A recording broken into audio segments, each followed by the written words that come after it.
The challenging part of the project was to incorporate a large house within a very dense urban fabric, especially with a very challenging site of this shape.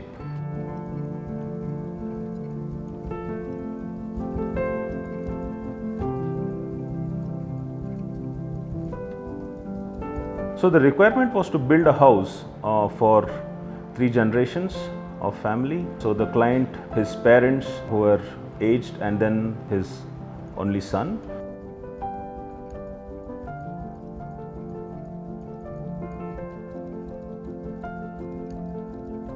The site is in that shape. We have a main road going in that direction and then another road going in this direction. We have north here. This northern side is a narrow road and it is flanked by densely populated commercial and residential activities. And on the southern side, we have a couple of trees and we also have a bus stand happening over here. The road is flanked also by these 2 footpaths which run along the road. So the road dips from this acute angle towards the northern side and it continues downwards. So the requirement was pretty dense. So we had to use almost the entire site, and eventually the shape of the house is more or less the shape of the site. We use the depth of the site for the core, the lift core and the staircase. So how the plan works is, at each floor what we have done is we have segmented into horizontal and vertical parts. So we take it like that and then each floor works like this. So the core is there, and then all these portions which are in the rear are used for spaces like kitchen, utility. Over here they're used for store, and then these areas, the rectangular areas, are used for dining, living and the bedrooms. And the smaller quadrants are used for toilets and walk-in wardrobes.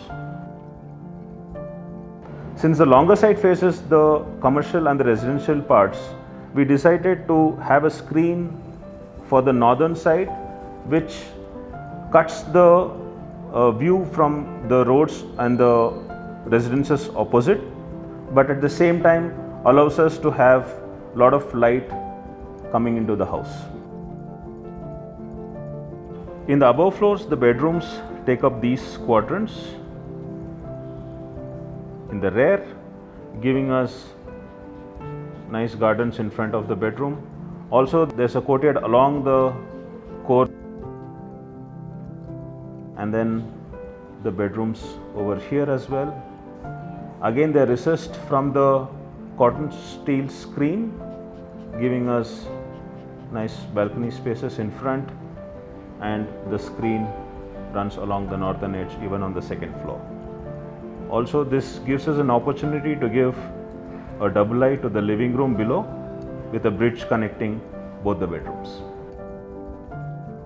In the last floor, we have a overhanging slab on the complete breadth of the site, and then we use this quadrant to have a bedroom and then a living area or a family space on the top, leaving us this complete area for landscaping and get-togethers and a hangout space for the family to spill out into from this common area. So the wedge-shaped building is further accentuated by this huge cotton steel sheet, perforated sheet, which we added in the facade, and it has a dual purpose. It shields us from the neighboring buildings, which is on the northern side, and at the same time it brings us light from the north side into the double light living spaces and the bedroom in a nice dappled effect. So in the plan, the living areas and the bedrooms are slightly resistant to accommodate the cotton steel in the facade, which is seamlessly integrated with the overall built form, which is a grey box, which contrasts very well with the reddishness of the cotton steel. And the way we perforated this steel depended upon what was happening inside.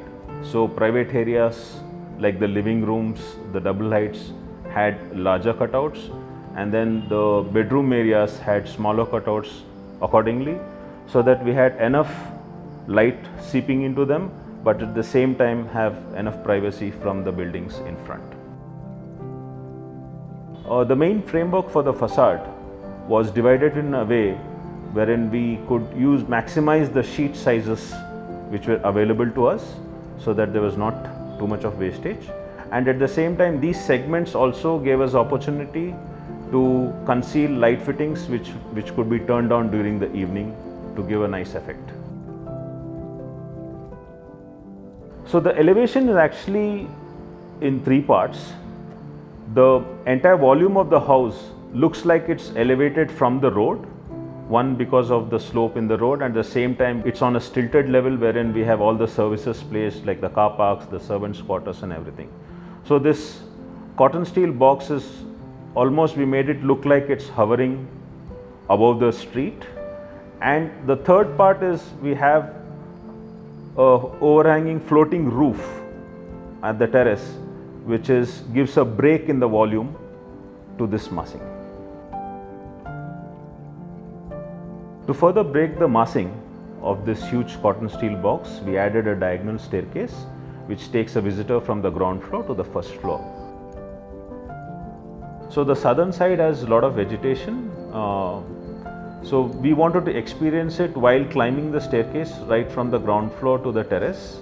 And then once you reach the terrace, this vegetation is framed horizontally by this overhanging roof. So the interior is actually a continuation of the exterior color palette, and on the inside we have used textures and patterns in the same color palette as the exteriors on the floors and the walls. To complement the grey monolithic color further, we have added a couple of colors like the cotton steel exterior color has been brought into the space. Also we have used a lot of pop colors in parts in the house to break the monotony of the grey and to make it more lively.